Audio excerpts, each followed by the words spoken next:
rice cookers.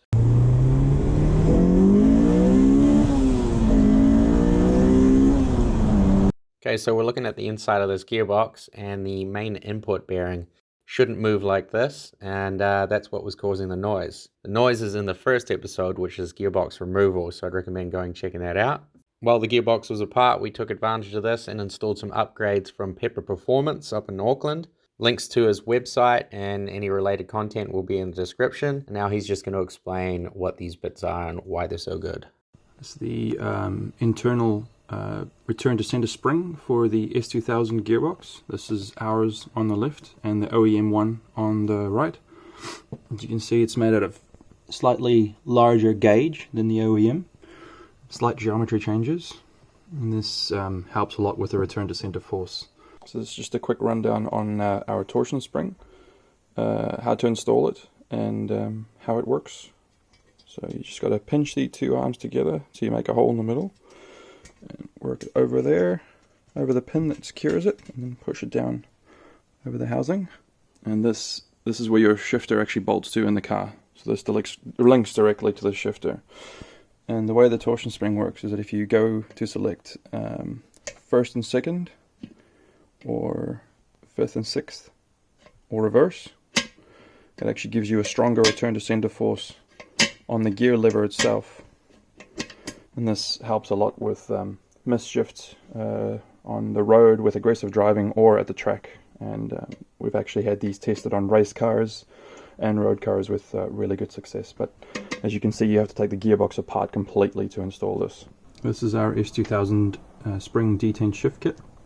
This is how it'll arrive in the bag with a sticker. These are the OEM shift springs that you'll take out. It's not only made out of thicker gauge, it's longer and made out of slightly different material as well.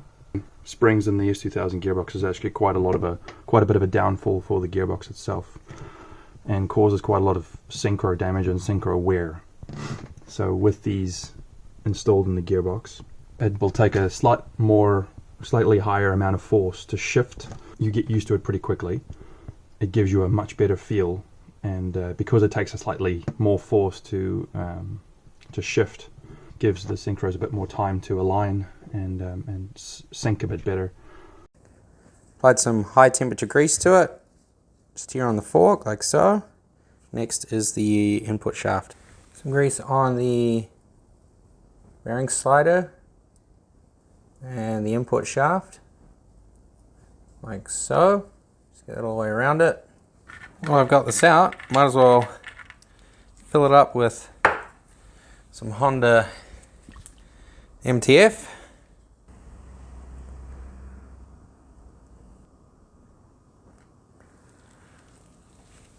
Right, and there we go. It's just starting to spill out. The torque spec is 33 foot-pounds or 45 newton meters. Might as well check the drain bolt, which is 39 foot-pounds or 52 newton meters. This gearbox can now go in the car. Before I move on, this is where your upgraded detent springs would go. So there'll be one here, two up there, 3 down the bottom, 4 and 5 on the other side.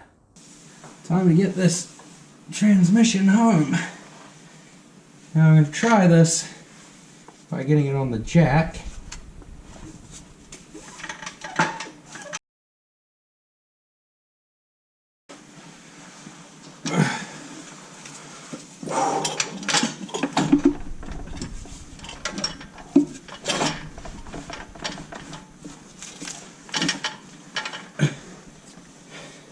I think we're starting to get this thing aligned.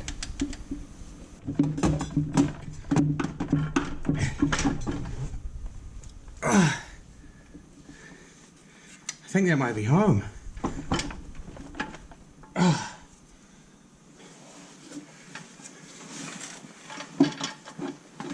Oh, there we go. Oh shit, you know what I forgot? I forgot to put the clutch fork in.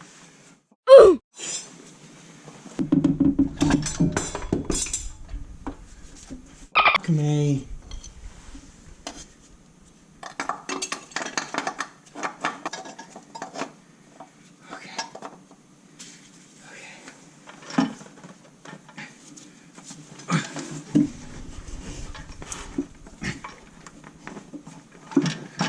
Oh, fucking Jesus.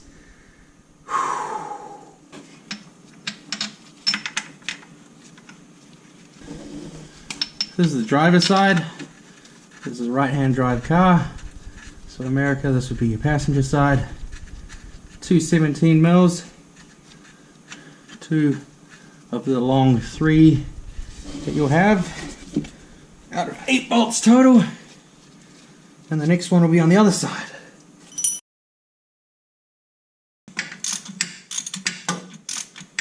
There we go, it's starting to bring that gap down. Woo-wee! Okay, move to the other side and get that other 17. Onto the passenger side for me, or the driver's side for America. That's 17 done up. Just up here. That's the gearbox pretty much snugged up. I just got to do the rest of the bolts.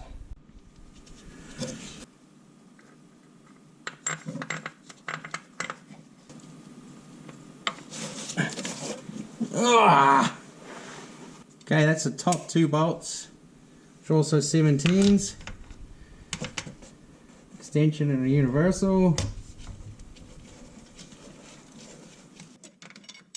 Oh, f***er. And the other side.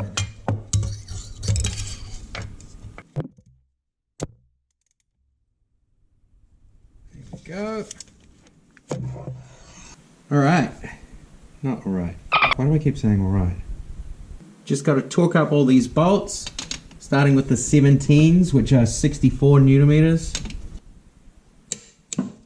There's one. Jesus, this always frickin' happens. Next is the 17 on the left-hand top side, which is just above where your clutch fork's gonna be.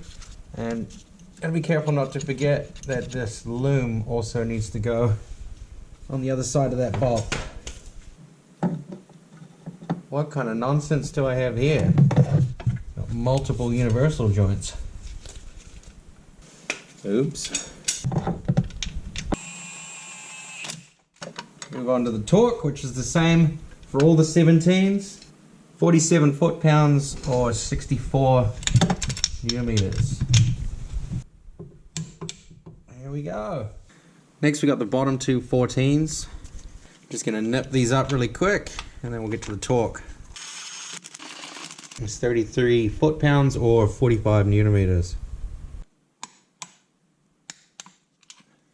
So that's the bottom 2, top 3. So that's 5, 6, 7, and one side on the back 8, which should all be 17s. Okay, these are the right side 2 17s, where you got the exhaust manifold usually just there. And these are 64. God, there's no bloody room anywhere for anything. 47 foot-pounds, 64 Newton meters.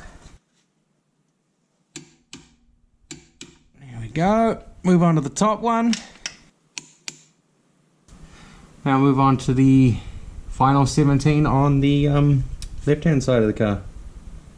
Alright, last one is this 17 mil, same torque specs as before. It's just above the clutch fork, facing the back of the car. Now we can move on to fitting this clutch slave.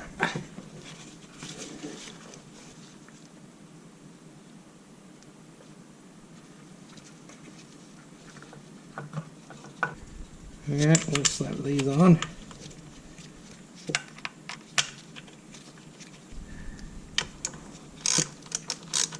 Clutch slave torque specs, 16 foot-pounds or 21 Newton meters. And that's a 12 mil. I'll just jump in the car and put my foot on the clutch and hopefully everything's alright.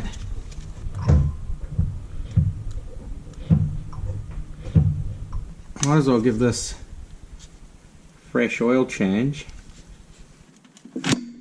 Woo! Ooh. That's tight. Might get that from the top.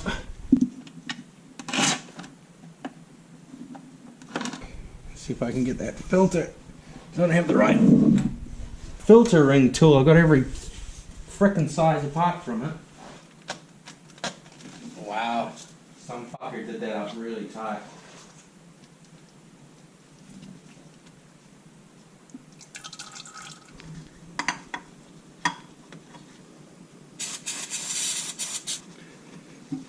Apparently it's 40 Newton meters. Chuck some oil in it before I forget. Alright, got some Valvoline 5W40.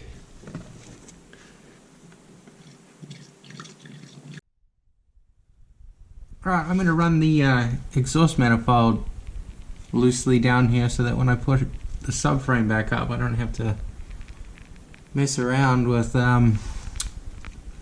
lifting the engine up.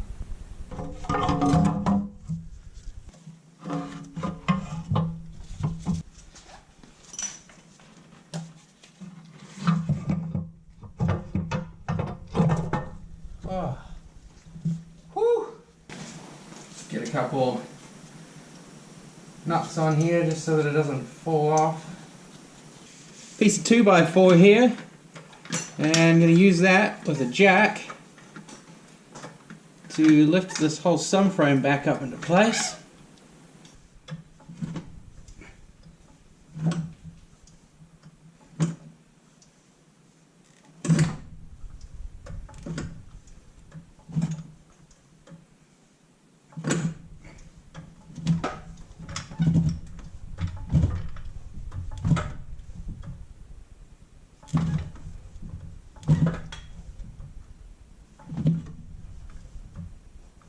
Check everything up.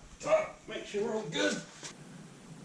Okay, looks like it's gonna have to go the rest of the way by bolt.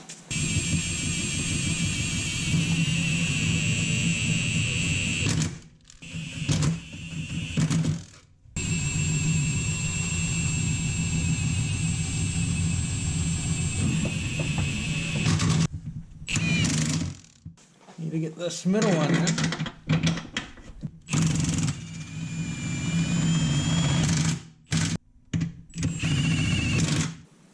Rear subframe bolt is a 17. It's 43 foot-pounds or 58 Newton meters. And looks like the gun got that, we'll call it perfect. Maybe a little over tight, but whatever. The front two subframe bolts are 84 foot-pounds or 113 Newton meters. That's these two here. And that's the subframe torqued and finished.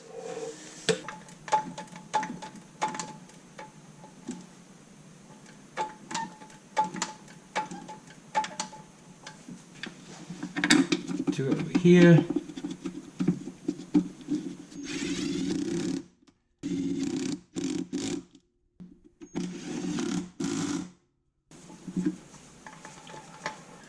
Okay, now we got the 4 10 mils that go between the shifter and the body. The other one, now just 2 on the other side.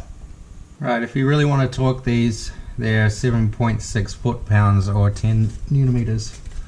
But I'm not going to torque them, I'm just going to nip them up and be done with it.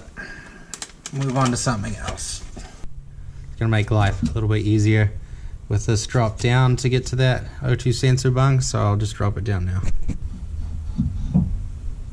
Now that we've got this down on the floor, make this life a lot easier. I always find it's best to thread O2 sensors and stuff onto bungs when they're not plugged in. You can do things like twist the wire the opposite way before you do it, but you just run the risk of ruining these wires, and O2 sensors aren't cheap. O2 sensor is 16 foot-pounds or 21 Newton meters, and you need a special O2 socket or a crow's foot. I'm using a crow's foot.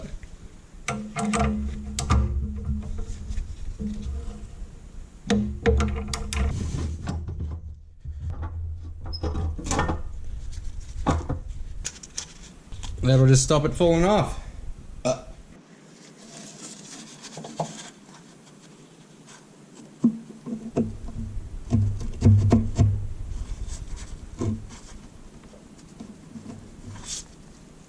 Go, it's the steering rack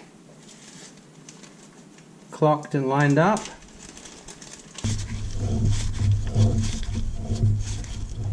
Also help if I had it turned clocked the right way. I was trying to do that backwards. 16 foot-pounds or 21 newton meters for the steering column bolts. I've just got a plug up there to plug in, and then that'll be the steering sorted. Okay, this is the top side of the steering rack. I need to unplug these so that I could drop the subframe all the way, otherwise it'd probably get ripped out. One there. Also got these looms still to plug in for the cam timing. There's one here, and there's one just here over by the intake.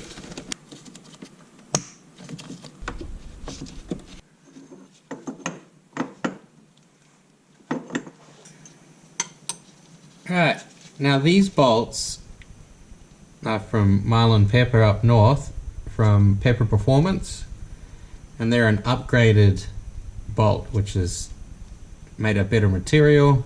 You can reuse it, and it stops that pesky problem of next time you remove this prop shaft, these don't round out.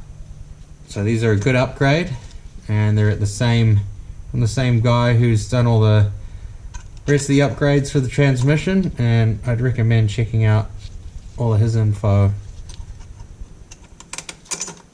and the links in the description and all that. These are an 8mm hex, and I'm just going to go around and do them up by hand to start with.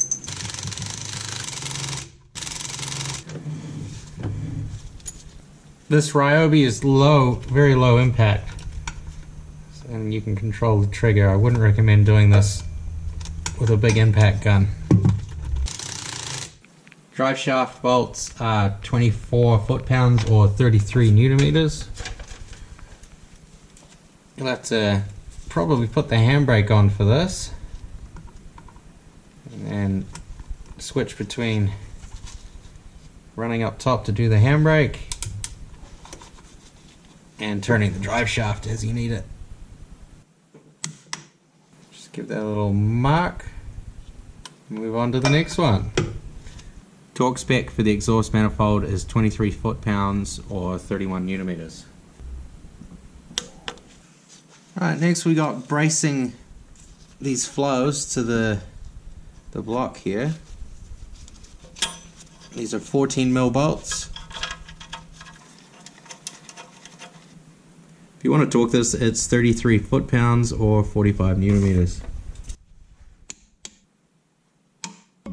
Bonus part! High flow test pipe.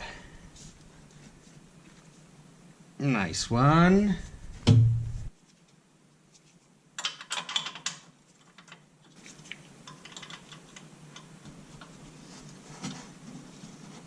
Should make some more noises, while also destroying the planet. Gotta let those VTEC unicorns out and all that shit. Man, there's a lot of shit down here, but none of it's what I need.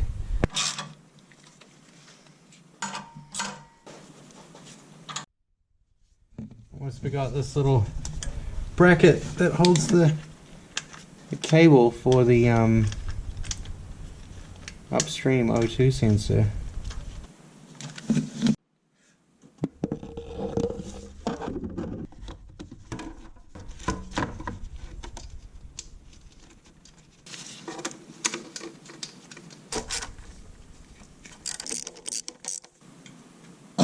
And that's the exhaust manifold. That's the exhaust manifold heat shield on. So this 10mm that I've left in on the chassis there should be able to slide over that little notch section of the heat shield. Now I need to go underneath and do up the rest of the 10 mils. There's 4 of them. One of the last things to do is get the shifter in.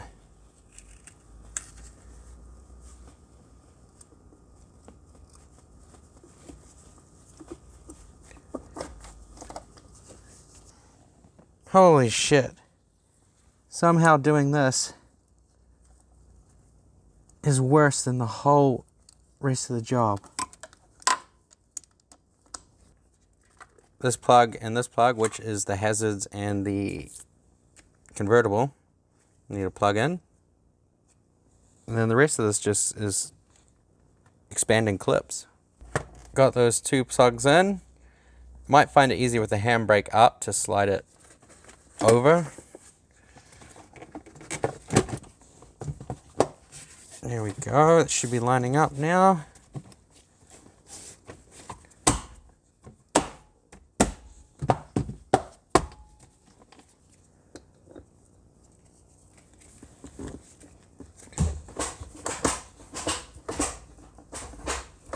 Man, you can really feel those upgraded detent springs. Okay, interior is done. Now the last kind of hurdle is this 14 mil bolt, which is for the top of the starter going through into the gearbox. And it's way back underneath the intake manifold. I don't even think I'll be able to show you, but yep, here goes nothing.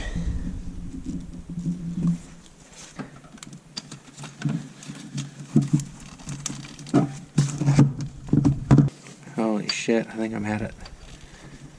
I think it started threading. Yep, just keep turning this by hand.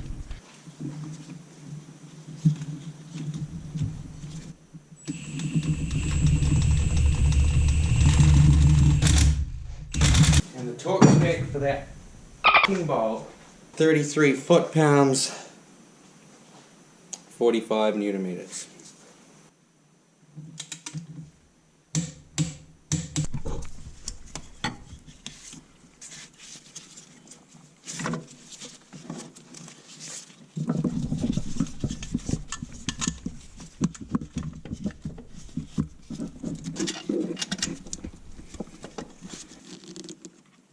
Plug on the back.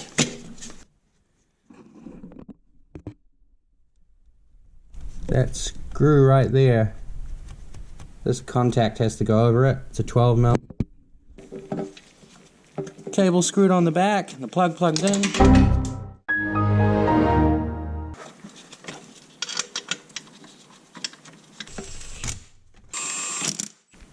Okay, the alternator is 33 foot-pounds or 45 newton meters.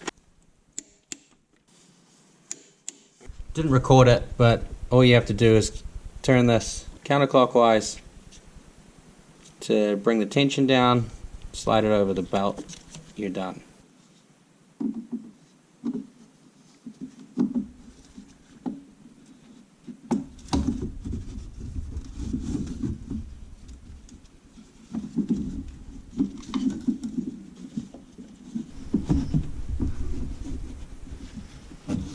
This little faker goes here.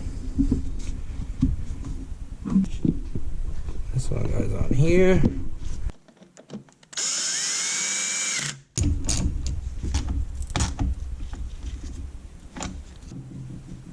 Let's put power onto this thing.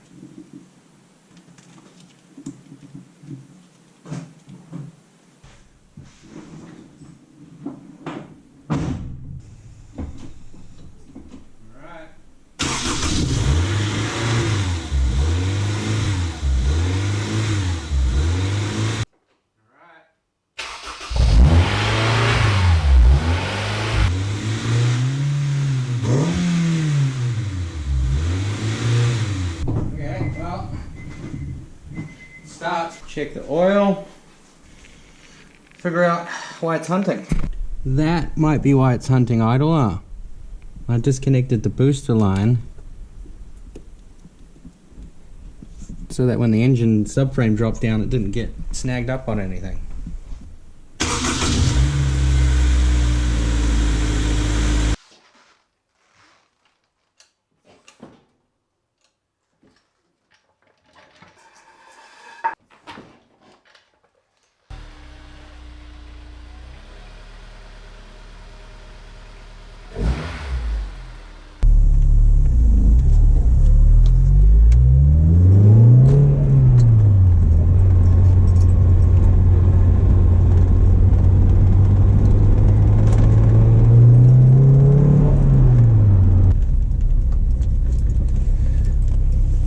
So far the transmission's not making any weird noises.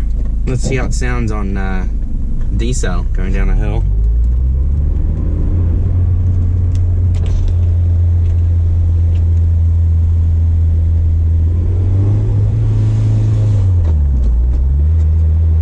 And noticeable, just very direct clunk in the gears. You can use a bit more direct force than with the stock shifter.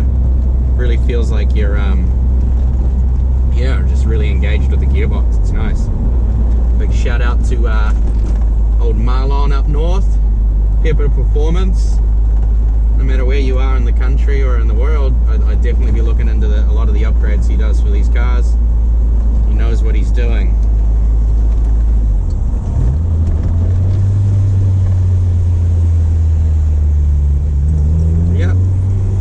Feels pretty good. Probably look absolutely ridiculous with this GoPro on my head. Oh, clutch is a bit getting used to.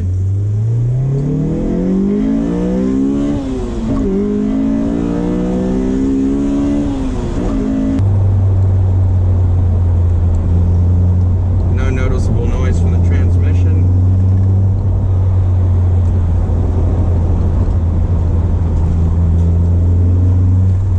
Bolts fell off. It's always a bonus when you send it and you don't hear any clunks or tinks underneath the car.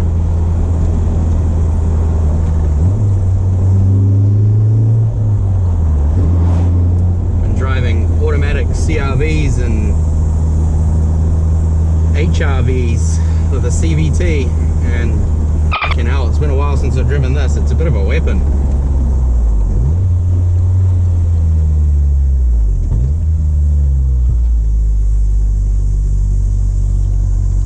If it makes any noise idling.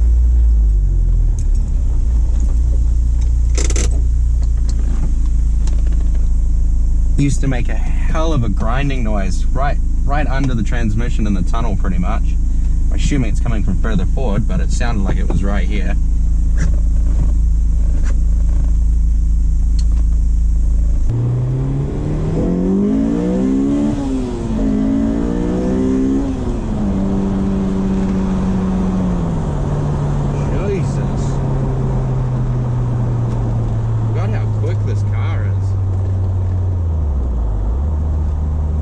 Forgot to record my normal outro, so here's some pictures of the car since finally cleaning it up.